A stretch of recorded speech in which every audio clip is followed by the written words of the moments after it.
சென்னையில் நடைபெறவுள்ள formula 4 car ரேஸில் பங்கேற்கவிருக்கும் பந்தய கார்களை தயார் செய்யும் பணியில் ஊழியர்கள் ஈடுபட்டுள்ள காட்சிகள்தான் இவை.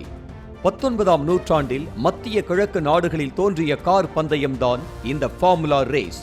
மோட்டார் வாகனங்கள் தயாரிக்கப்படும் முன்பே நம்ம ஊரில் மாட்டு வண்டி பந்தயம், குதிரை வண்டி பந்தயம், ரேக்லா ரேஸ் ஓட்டுவது போல உலகம் முழுவதும் பல்வேறு விதமான ரேஸ் போட்டிகள் நடந்துள்ளன. மோட்டார் வாகனங்களை தயாரித்த பிறகு அதை கொண்டும் ரேஸ் நடத்த ஆரம்பித்த மனிதன் விலங்கினங்களுக்கு பதிலாக தான் கண்டுபிடித்த மோட்டார் வாகனங்கள் மூலம் ரேஸ் நடத்தினார். அப்படி தொடர்ந்த இந்த மோட்டார் வாகன போட்டிகள் தான் இன்று ஃபார்முலா ரேஸாக மாறியுள்ளது. குறிப்பாக மத்திய கிழக்கு நாடுகளில் மக்கள் மத்தியில் பிரபலமான இந்த கார் ரேஸ்கள் 2ஆம் உலகப் போருக்கு பிறகு முறைப்படுத்தப்பட்டன. கார் ரேஸில் பங்கேற்கும் கார்கள் எவ்வளவு எடை இருக்க வேண்டும், எவ்வளவு உயரம் இருக்க வேண்டும், என்ன வடிவமைப்பில் தயாரிக்க வேண்டும் என்பன உள்ளிட்ட பல்வேறு விதமான விதிமுறைகள் வகுக்கப்பட்டன. இந்த மாதிரியான விதிமுறைகளுக்கு உட்பட்டு தயாரிக்கப்படும் வாகனங்கள் தான் கார் ரேஸில் பங்கேற்க முடியும் என்ற விதி கொண்டு வரப்பட்டது. இப்படியான விதிகள் அடங்கிய பட்டியல்தான் இன்று ஃபார்முலா கார் ரேஸ் என அழைக்கப்படுகிறது. ஃபார்முலா கார் ரேஸில் பங்கேற்கும் கார்களின் திறன், போட்டி விதிமுறைகள் போன்றவற்றை அடிப்படையாக கொண்டு ஃபார்முலா 1, ஃபார்முலா 2, ஃபார்முலா 3, ஃபார்முலா 4 என கார் ரேஸ்கள் வகைப்படுத்தப்பட்டுள்ளன.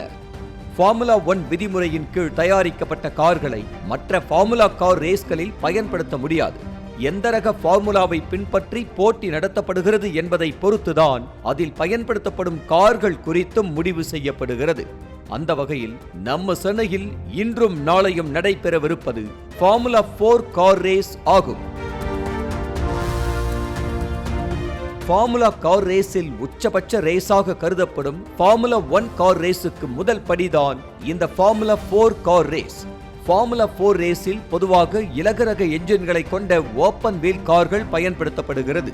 160 முதல் 180 குதிரை திறன் கொண்ட ஃபார்முலா 4 கார்கள் லைட் வெயிட்டாக இருக்க கார்பன் ஃபைபரால் உருவாக்கப்பட்டிருக்கும். அதிவேகமாக செல்ல ஏதுவாக ஏரோடைனமிக் அம்சங்களும் நீடித்து நிலைத்திருக்கும் டயர்களும் பயன்படுத்தப்படுகிறது.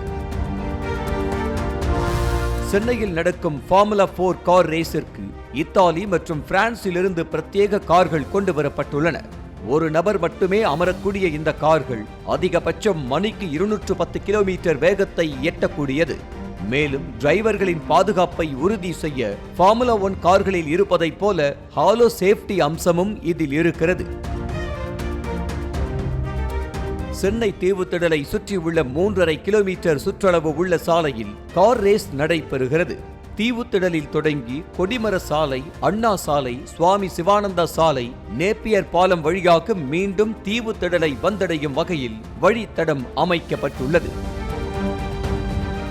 தமிழ்நாடு அரசு, தமிழ்நாடு விளையாட்டு மேம்பாட்டு ஆணையம் இணைந்து நடத்தும் இந்தியாவில் முதல் இரவு நேர ஸ்ட்ரீட் சர்க்கியூட் கார் ரேஸ் இது. இதன் மூலம் தெற்கு ஆசியாவிலேயே இரவு ஃபார்முலா 4 ஸ்ட்ரீட் கார் ரேஸ் நடத்தும் முதல் நகரம் என்ற பெருமையை தட்டிச் செல்கிறது நம்ம சென்னை. செய்திகளை உடனுக்குடனும் துல்லியமாகவும் தெரிந்து கொள்ள சப்ஸ்கிரைப் பண்ணுங்க.